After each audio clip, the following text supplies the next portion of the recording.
नमस्कार, मैं हूं रजनीकांत और आप देख रहे हैं सार्थ। आप सभी का बहुत बहुत स्वागत है। आज हम बात करते हैं मुख्यमंत्री के गृह जिले नालंदा की। नालंदा की वो कहानी, क्राइम के आंकड़े, क्या कुछ चल रहा है नालंदा में, आज उस पर हम बात करेंगे। या वो गृह जिला है मुख्यमंत्री का जिस पर सबकी निगाह है।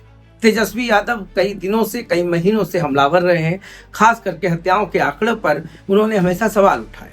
हम नालंदा की बात करते हैं कि जनवरी से लेकर मई तक कुल 34 हत्याएं, महीने दर महीने के आंकड़ों पर हम नजर डालें तो अगर हम जनवरी की बात करें तो 6 हत्याएं हुई हैं, फरवरी में 6 हत्याएं हैं, मार्च में 7, अप्रैल में 7 और मई में 8, कुल मिलाकर 34 हत्याएं। वजह जानकर आप भी हैरान हो जाएंगे। हो सकता है आपके मन में यह चलता हो कि आखिर इतनी हत्याएं हो रही हैं तो पुलिस और प्रशासन क्या करे। और बात भी सही है, अगर हत्याएं हो रही हैं, वजह कुछ भी रहा हो, तो उसको तलाशने से पहले एक बात तो स्पष्ट है कि ये जितने भी क्राइम हैं या जितनी भी हत्याएं हुई हैं, उसकी वजह या तो जमीन विवाद रहा है, या तो आपसी विवाद, प्रेम प्रसंग, नहीं तो अवैध संबंध। इन तमाम चीजों पर रोशनी डाले तो कहीं ना कहीं समाज का टूटना, सामाजिक जो ताना बाना है उसका टूटना भी रहा है।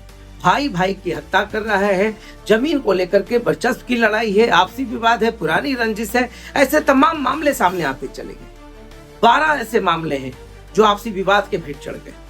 प्रेम प्रसंग में 6, अन्य में 11 है, तो जमीन विवाद में 5 हत्याएं। और ये आपसी विवाद वर्चस्व की जो लड़ाई है, ये कहीं ना कहीं समाज की दशा और दिशा को बतलाता है। ऑर्गेनाइज्ड क्राइम ना के बराबर है। एसपी भारत सोनी से बात भी कही, उन्होंने कहा कि अधिकांश मामलों में गिरफ्तारी हुई है।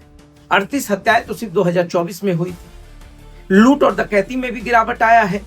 डकैती के सिर्फ 3 मामले दर्ज किए गए हैं जो 6 हुआ करते थे। इसी प्रकार से लूट की घटनाओं में भी काफी गिरावट आई। ये नालंदा पुलिस अपनी तरफ से तमाम चीजों को रखने की कोशिश कर रहा है, बताने की कोशिश कर रहा है कि अपराध को नकेल कसने के लिए जो भी होता है वो नालंदा पुलिस करती है।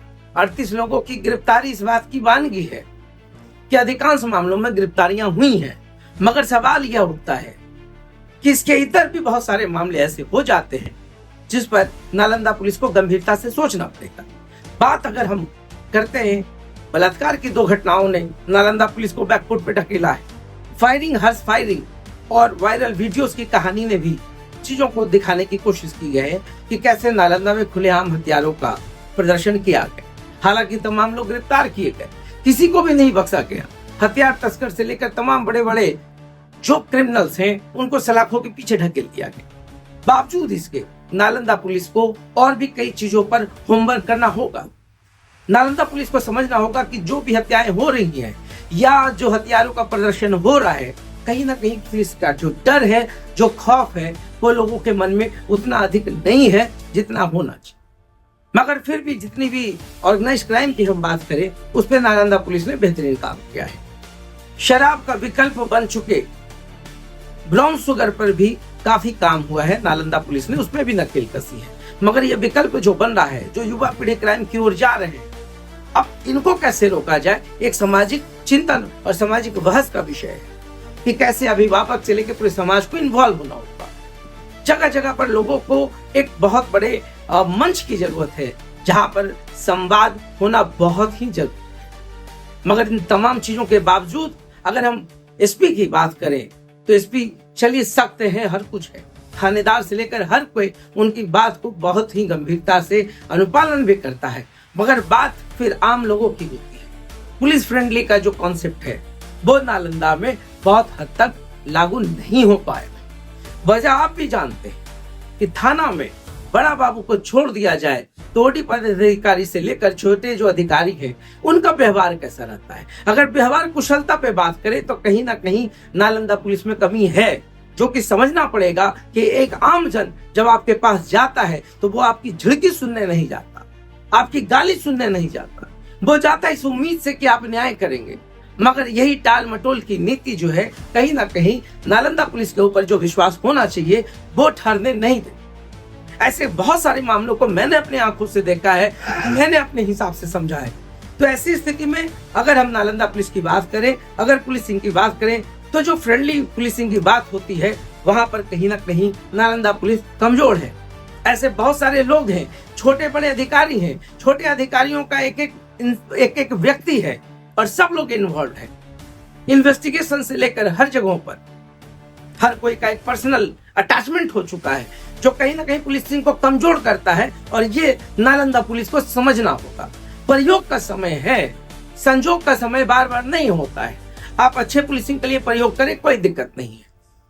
मगर आज जो थाने की स्थितियां हैं, जो छोटे बाबुओं का कारनामा है, वो भी किसी से छिपी नहीं है और हर कोई को पता है कि प्लस माइनस जोड़ घटाव का अर्थ क्या होता है। ये बताने की जरूरत नहीं। इन्वेस्टिगेशंस पे बहुत सारे सवाल उठते रहे, आखिर ऐसा क्यों होता है? जब आप इन्वेस्टिगेशन करते हैं तो किसी एक पर आश्रित क्यों होते हैं? क्यों कोई किसी चीज को लीड करके संवाद के विषय को भटकाएगा? ऐसे बहुत सारे मामले हैं। मगर जो भी नालंदा की स्थितियां हैं, वो क्राइम के लिहाज से अगर देखा जाए तो ऑर्गेनाइज क्राइम पर सही में नकेल कसा गया है, कमर तोड़ा गया है। तो हर चीज एक चुनौती है, मगर इन हत्याओं की वजह से सबसे ज्यादा तो विचलित समाज को होना चाहिए कि आखिर रिश्तों में इतनी दृढ़ता क्यों आ रही है, क्यों रिश्ते इतने छोटे होते जा रहे हैं कि हम महज 2 फीट जमीन के लिए किसी की भी जान लेने पे तुल जाते। अवैध संबंध और प्रेम प्रसंग में हत्याएं, ये भी एक सामाजिक चिंतन का विषय है। तो ऐसे बहुत सारे मसलों पर समाज को भी चिंता करना होगा, पुलिस को भी करना होगा और नालंदा पुलिस को समझना होगा कि हम लोगों की सेवा के लिए हैं, तत्पर जरूर बैठे हैं, मगर अपनी व्यवहार कुशलता से लोगों का दिल जीतिए, लोगों को अपना बनाइए, ताकि वो आपके सूचना तंत्र का हिस्सा बन सके। तो देखते रहिए साथ। बहुत बहुत धन्यवाद।